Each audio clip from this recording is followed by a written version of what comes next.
My fiancé slid me a prenup, demanding my paid-off house and half my business. Or no wedding, saying, "Sign or the wedding's off." I smiled.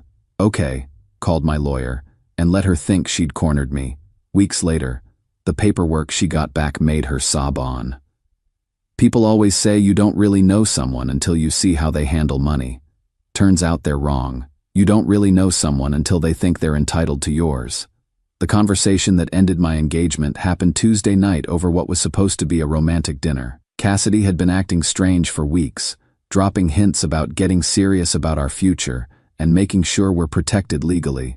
I figured she was worried about normal prenup stuff, protecting her car, her savings account, maybe her grandmother's jewelry. I was not prepared for what she actually had in mind.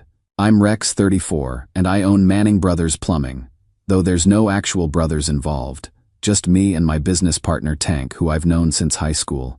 Started the company 8 years ago with a beat-up pickup truck, some used tools, and more determination than sense. Now we've got 12 employees, a fleet of service vehicles, and revenue that hit $3.2 million last year. I also own my house outright, custom built on 5 acres outside town, designed exactly how I wanted it, paid for in cash after 5 years of living in a trailer and banking every penny. No mortgage, no debt, just the satisfaction of owning something I built with my own hands and sweat. Cassidy's a real estate agent who specializes in luxury homes. We met when I was doing some plumbing work at one of her listings, and I'll admit I was impressed by her knowledge of high-end properties and her ambition to succeed in a competitive field. She's beautiful, confident, and seemed to appreciate that I'd built something meaningful from nothing. Tuesday night, she slides this thick document across the dinner table and says, "I had my lawyer draw up our prenup. I think you'll find it's very fair." I start reading through it, expecting the usual stuff about keeping separate assets separate, protecting inheritance rights, maybe some basic financial guidelines for marriage. Instead, I find a document that gives Cassidy immediate ownership of my house upon marriage and 50% of Manning Brothers Plumbing as a wedding gift to acknowledge her partnership in my success. My partnership in my success. For a business she's never worked a day in, contributed zero capital to, and knows about as much as I know about luxury real estate marketing. I set the papers down and asked her to explain what I was reading. "What's yours should be ours," she said, like she was explaining something obvious to a child. "I'm going to be your wife. Wives deserve security. Besides, you'll probably want my input on business decisions anyway. I understand client relationships and high-end service in ways you haven't learned yet." High-end service. Like the years I spent crawling under houses and learning every aspect of plumbing from sewer lines to water heater installation was somehow inadequate compared to her experience showing rich people through houses someone else built. "Cassidy," I said, trying to stay calm, "this prenup gives you half my business and my house immediately when we get married. What exactly are you bringing to this arrangement?" Her answer will haunt me forever. "I'm bringing myself, Rex. I'm beautiful. I'm educated. I know how to present well in social situations. Do you have any idea what kind of asset I'll be for networking and growing your business?" An asset.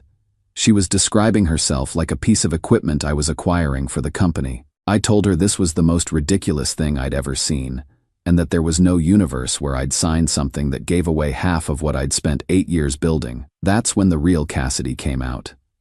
She started crying immediately, but not sad crying. Angry, manipulative crying. "You don't really love me," she sobbed.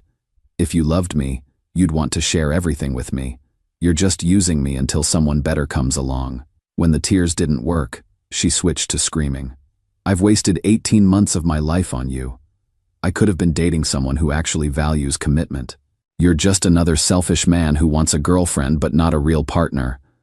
The screaming escalated until she threw the engagement ring at me and stormed out, yelling that I'd shown my true colors, and she was done with men who don't understand what marriage means. I sat there for about 10 minutes, looking at that prenup and the ring on my dining room floor, trying to process what had just happened. Then I called Tank. "Dude," he said after I explained the situation, "that's not a prenup. That's a business acquisition disguised as a marriage contract." He's right. Cassidy wasn't planning to marry me. She was planning to acquire my assets using marriage as the legal mechanism.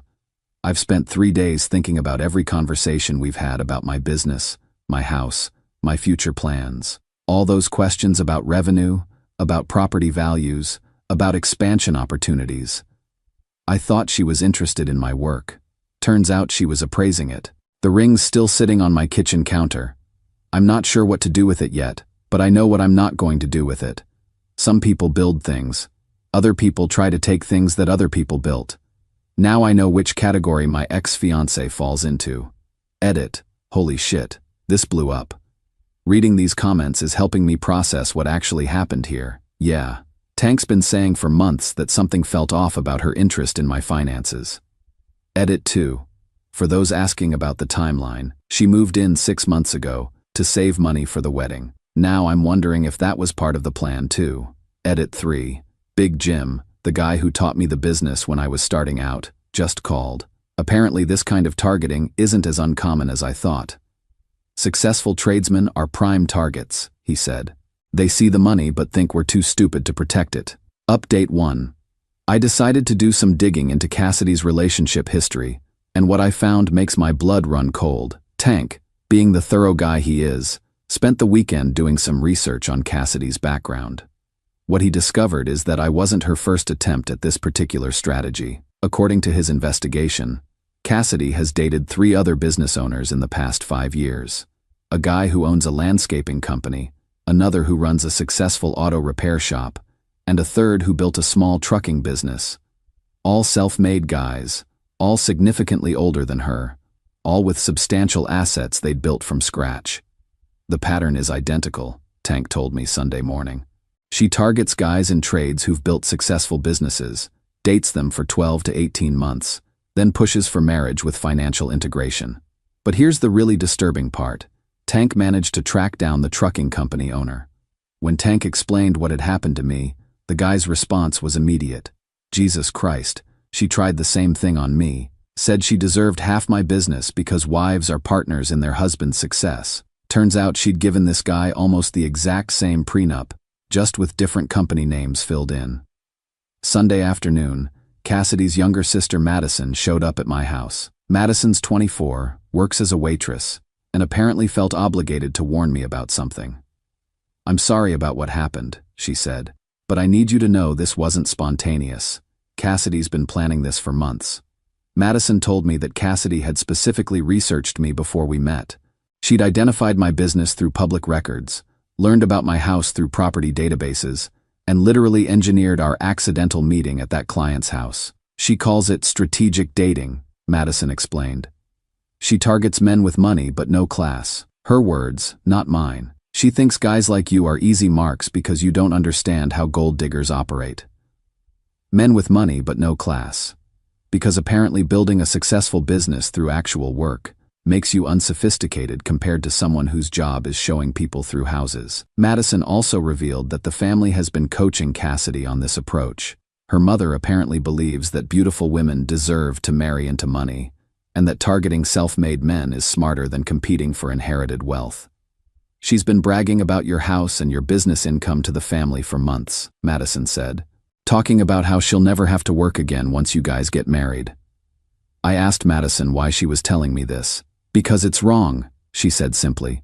You seem like a decent guy, and what she's doing isn't love, it's exploitation. After Madison left, I made a decision about how to handle this situation. I started calling every luxury real estate client Cassidy's worked with in the past year, not to trash talk her, just to mention that she'd been using her professional relationships to identify and target wealthy men for personal relationships. I thought you should know, I told each of them, that Cassidy's been mixing business with personal financial planning in ways you might want to be aware of. By Wednesday, 3 different clients had called Cassidy's broker to express concerns about her professionalism and boundary management. Tank thinks I'm being too aggressive, but I disagree. When someone targets your life's work for exploitation, you don't just walk away and hope they don't do it to someone else. You make sure they understand there are consequences for predatory behavior. Cassidy called Thursday night, screaming about how I was ruining her career and destroying her reputation over hurt feelings. This isn't about hurt feelings, I told her. This is about protecting other guys from what you tried to do to me. She hung up, but not before threatening to make me regret interfering with her business. We'll see how that works out for her. Edit. Madison texted me that the family is furious about her betraying Cassidy. Apparently honesty isn't valued in that household. Edit 2. Big Jim called with an update. Cassidy tried to pull the same prenup strategy with his recently divorced friend Larry. Larry told her to take that gold-digging bullshit somewhere else. Word is spreading in our community. Update 2. Cassidy decided to escalate this situation in a way I didn't see coming, and now we're in full legal warfare mode. Last Thursday, I got served with papers claiming that Cassidy has common law marriage rights to my business and property based on our 18-month relationship and 6-month cohabitation. According to her legal filing, she's entitled to partnership interest in Manning Brothers Plumbing and equitable distribution of jointly acquired assets, including my house, jointly acquired assets, for a house I built before I met her, using money I earned before I met her, on land I bought before I met her. I called Victoria Lane, the attorney who handles my business legal affairs. Victoria's been in practice for 20 years, specializes in protecting business assets, and doesn't mess around when someone tries to exploit the legal system for financial gain. This is the most frivolous claim I've seen in months, Victoria told me after reviewing the papers. She has zero basis for common law marriage in this state, zero ownership stake in your pre-existing business, and zero claim to property she never contributed to purchasing. Victoria's counterattack was swift and brutal. She filed a motion to dismiss with prejudice, included documentation proving that Cassidy never worked for Manning Brothers, never contributed capital to the business, and never had any legal relationship to my property acquisition. But the real devastation came when Victoria subpoenaed my security camera footage.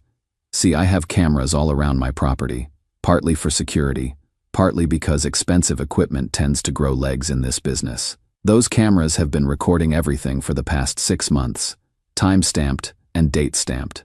The footage shows exactly what Cassidy's daily routine looked like while she was living in my house. Sleeping until noon, spending afternoons shopping or at spas, evening wine consumption while I worked late finishing jobs.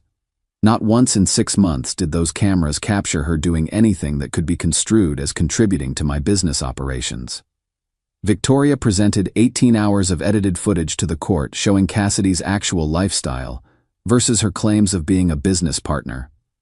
The judge was not impressed, but Victoria saved the best for last. During our discovery phase, we'd been gathering evidence of Cassidy's pattern of targeting successful tradesmen. Victoria found a recording on Cassidy's own phone. Apparently she'd been bragging to a friend about her strategy. In her own voice, Cassidy explained, "These guys work their asses off building businesses, but they don't understand that women sacrifice their careers to support their men. I deserve half of what Rex built because that's what wives get. It's not gold digging, it's compensation for my potential lost income." Potential lost income. For a career she never sacrificed because she kept working as a real estate agent the entire time we were together. Victoria played that recording in court.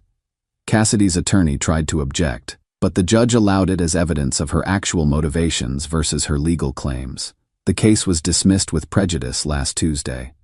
The judge specifically noted that attempting to use common law marriage claims to acquire assets you didn't contribute to creating represents a frivolous abuse of the legal system. But I wasn't done. I released that recording to every contractor in our local network. Within 48 hours, every major construction company, landscaping business, and trade service in 3 counties had heard Cassidy Rhodes explaining her strategy for exploiting men who build businesses. Her real estate career is effectively over. Not because I destroyed it, but because she destroyed it by publicly admitting she views professional relationships as hunting grounds for personal financial gain. Tank thinks I went too far, but Victoria disagrees. When someone tries to use the legal system to steal your life's work, Victoria told me, protecting your community from the same exploitation isn't revenge. It's public service. Cassidy's been calling and texting non-stop, alternating between apologies and threats. I've blocked her number, but she keeps trying from different phones. The last message I saw before blocking everything was, "You'll never find anyone who loves you like I did." She's right about that. I'll never find anyone who loves my bank account quite as much as she did. Edit. Madison reached out to apologize again for her family's behavior. She's apparently been disowned for siding with the enemy. I offered her a job at Manning Brothers doing administrative work. She starts Monday. Edit 2. Victoria mentioned that Cassidy's frivolous lawsuit might qualify for sanctions. We're exploring whether she should pay my legal fees for wasting the court's time. Final update: I wasn't planning to update this story, but enough has changed that it feels worth sharing how everything resolved, especially for anyone dealing with people who confuse partnership with parasitism. 2 years later, Manning Brothers Plumbing has expanded to 3 locations. I've bought a commercial property for our main shop, and my net worth has roughly doubled. Protecting my business from Cassidy's exploitation attempt turned out to be the best financial decision I've ever made. As for Cassidy herself, the consequences of her actions caught up with her in ways I couldn't have predicted. The recording of her admitting she targeted men for their assets got shared beyond just the contractor community. Someone posted it on social media, and within a week, it had been seen by most of the real estate professionals in our area. The State Real Estate Commission launched an ethics investigation into her practice of using client relationships to identify wealthy men for personal relationships. Mixing professional duties with personal financial targeting violates several professional conduct standards. Cassidy lost her real estate license 6 months after our court case concluded. Last I heard from Madison, Cassidy had moved back in with her parents and was working retail at a department store. The luxury lifestyle she thought she deserved by marrying into my success evaporated when people learned how she actually pursued it. Madison, meanwhile, has become one of my best employees. She started in administrative work, but showed genuine interest in learning the business side of operations. I'm training her to handle customer relations and project coordination. She's earning her success through actual work, which is apparently a foreign concept in her family. I learned from watching what happened to you, Madison told me last month. Real success comes from building something yourself, not trying to take what someone else built. Big Jim's network has been sharing my story as a cautionary tale for the past 2 years. The Manning situation has become shorthand in our community for protecting your assets from strategic relationship targeting. I've actually helped 3 other guys recognize similar patterns with women they were dating. In each case, the woman had researched their business success, engineered meetings, and pushed for rapid financial integration. None of them got as far as Cassidy did, because now we know what to look for. The best part of this whole experience has been my relationship with Victoria. What started as a professional attorney-client relationship evolved into something personal about 6 months after the case concluded. Victoria understands business success because she built her own practice from scratch. She insists on keeping our finances completely separate, pays for her own dinners, and has never once shown any interest in my assets beyond professional legal advice. When someone has built their own success, they don't need to appropriate yours. Victoria and I are talking about buying adjacent properties to expand both our businesses while keeping our operations independent. She wants to build a larger law office.